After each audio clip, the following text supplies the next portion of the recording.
Hello, my name is Arik Cohen. I'm a lead program manager on the Windows Store. I'm here to talk to you about how you can make the most amount of money with your apps. We believe that Windows 8 provides the greatest developer opportunity ever.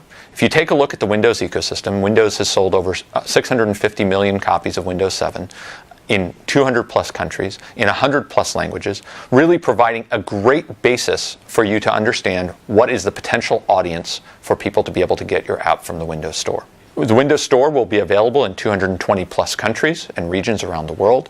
It will be available for developers in over 100 plus countries and regions around the world to submit their applications as well. We'll enable you to offer local pricing and settlement in over 70 countries around the world.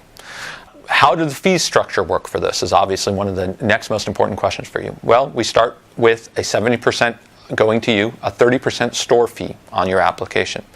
Once your app gets to $25,000 worth of sales, it switches to a 20% store fee, so 80% goes to you. How do you define that pricing? Well, it's up to you. You can choose from any of our price tiers that are translated into all the currencies that are supported by the Windows Store. Those price tiers range from $1.49 all the way to $999. Once you've created your price point, now you have to decide how you're going to sell your app. So when we take a look at the flexibility and the options that the Windows Store provides, we really provide 4 different options for you on how you can make money with your app. The first option you have is to have your app be a one-time purchase via the Windows Store. You can offer a trial version of your app to increase the amount of users that will install and get started with your app before they make the final purchase decision. Offering purchases over time. Either those are persistent purchases, a persistent in-app purchase, or it's an expiring in-app purchase that will expire after a predefined amount of time. Third option that you have is to use your own commerce system. Why would you want to use one of those? Well, maybe you're fulfilling physical goods. Maybe you're trying to do your own subscription behavior. Maybe you've got an existing relationship and a billing relationship with your customers, and you don't want or need to rely on the Windows Store commerce system for that. Lastly, the fourth option for how you may choose to make more money with your app is to be ad supported. In that case, you may use the Microsoft Ads SDK, or you may use your own. So let's take a look at the decisions you've got to make when you decide to sell your app via the Windows Store. First is, what is the price point that you want to make? You do that by selecting one of the price tiers. The second is whether or not you offer a trial. We highly, highly recommend that you do offer a trial. Looking at data from the Windows Phone Marketplace, we see that apps that offer trials make 7 times the revenue of apps that don't offer trials. 7 times the revenue. Users really want to be able to feel, touch, play, use your app, understand the value that they're getting from it before they decide to make that purchasing decision. Now, you've got a couple options about how you do that. One is you want to offer them the fully featured functionality for a period of time. Great.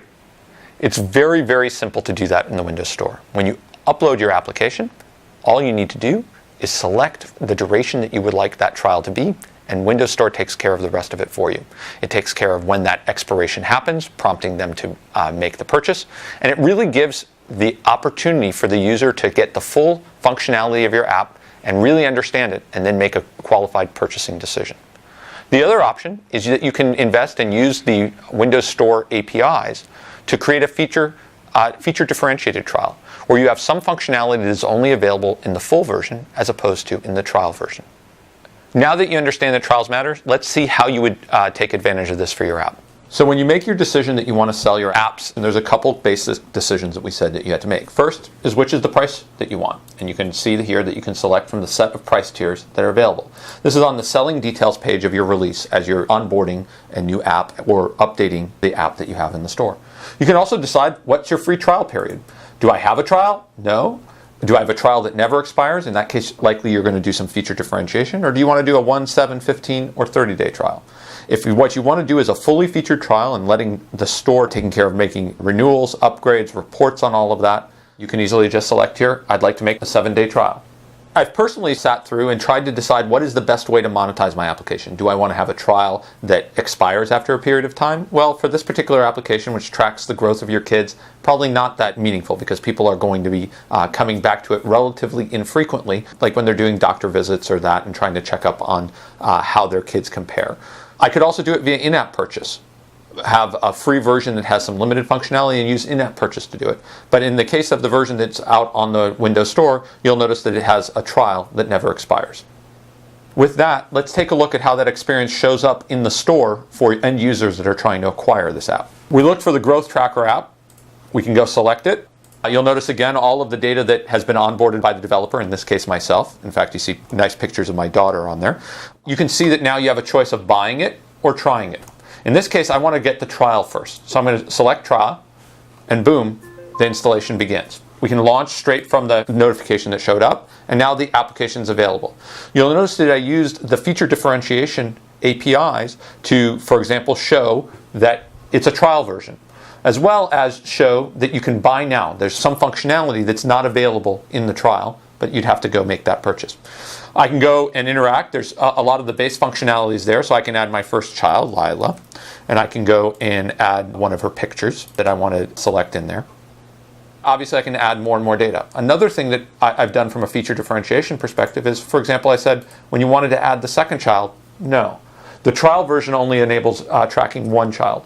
It is just that simple for a user to get hooked on the trial version of your app and make the decision to continue with the purchase. As the next example of an option that you have for monetization, let's talk about in-app purchase. Cut the Rope is a popular game from Zepto Lab Limited. This game is going to use in-app purchases in order to really give you additional content and let you kind of play your way through the game. You'll notice here that it shows up as a free app in the Windows 8 store. When I go and install it, when I launch the app, I launch straight into the familiar Cut the Rope experience. I can go start playing. I only have access to the first level at this point, in the first box. I can go and take a look at the other boxes, at all the additional levels that are available, and if I click on one of them, I actually have access to buy all of it for $4.99. In this case, I do want to make that decision to buy. I enter my credentials and click OK, and the purchase is made. You can offer new in-app purchases to unlock new app functionality and updates to your app. You can even have in-app purchases that expire automatically. For example, giving 7-day access to the premium features in your app. It's that simple for you to offer an experience that enables many purchases over time from your users in your app. The next app I want to show you is one that uses its own commerce system, in this case Newegg.com, a popular retailer for electronics and computer equipment. You'll notice here that they're actually allowing you to purchase physical goods that you can get fulfilled. In that case, you would not want to use the store commerce system. Other examples of this is you have an existing service or existing relationship with your own commerce system. I can go take a look at what are the deals of the day, select one of them, add it to my cart, and fulfill my transaction, checkout. I can log in. Then I enter my payment information into the Newegg app. This is information that's shared with the Newegg website. So if I had already made a purchase from the Newegg website, it would already have that information. So for applications that have an existing relationship and purchasing experience with their customers that want to continue using that, they can continue to do so. In this case, there's no store fee for any of the transactions that go through because the commerce system, the support, and the transactions are done by the app vendor themselves. The fourth option for monetizing your apps is using ads. Let's take a look at the Microsoft Studios game Verdienen that has an ad-supported business model. You can use the Microsoft Ads SDK, or you can use any other ads SDK that you would want in your app. If you use another ads SDK, it just needs to meet the same technical requirements. So you need to run along with your app through the app certification kit, and then you're good to go. The flexibility of choice extends to any ad provider that you would like to use for your app. Now that we've seen some examples of apps that show you how you can make money with your apps, let's recap a little bit about the different options that you have. The flexibility of options that you have from the Windows Store really comes down to 4 basic choices. 1, are you going to sell your app directly via the store? In that case, we again highly recommend that you use trials. A trial for your piece of software will cause more people to download it and will cause you to get a higher amount of revenue. You can also take your app and offer additional content and services over time. That functionality using in-app purchases can either be persistent and available to the user over time, or it can be tied to only be allowed for a specific period of time. You could decide to use your own commerce engine. For example, if you're selling physical goods, you may want to do that. Or if you have your own commerce relationship with your customers already. Advertising, like we saw in that last app. That advertising can either be using the Microsoft SDK, Ads SDK, or you can use any SDK or any advertising engine that meets the technical requirements of the Windows Store. Hopefully you see that the flexibility of options that the Windows Store provides is going to enable you to make the most amount of money with your app.